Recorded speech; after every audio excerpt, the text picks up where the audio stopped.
Welcome to Not Milk Never Milk. Subscribe if you're lactose intolerant. In this video, I will explain how to make coffee properly. To begin, always select fresh, high-quality coffee beans. This is the foundation of a great cup.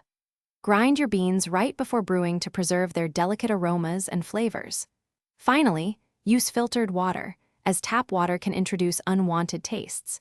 These three simple steps are crucial for unlocking the full potential of your coffee, ensuring a delicious and satisfying experience every time you brew.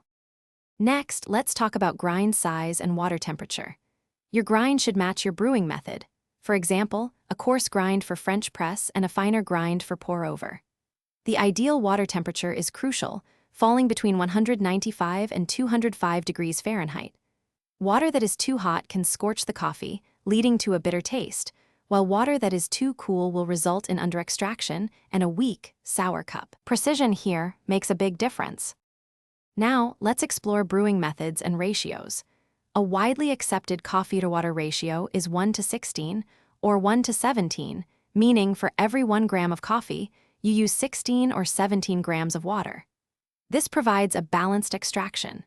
Feel free to experiment with various brewing techniques, such as a pour-over for clarity or a French press for a full-bodied experience. Adjusting your ratio by a small amount can significantly impact the final flavor, so find what you enjoy most.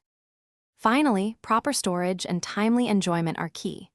Always store your whole coffee beans in an airtight container, keeping them away from direct light, heat, and moisture to preserve their freshness. It's best to avoid refrigerating or freezing your beans, as this can introduce unwanted moisture and odors, degrading the flavor. For the absolute best taste experience, aim to enjoy your freshly brewed coffee within 20 minutes of preparation. Savor every delicious sip. Thanks for watching. If this was helpful, leave a like and consider subscribing. See you next time.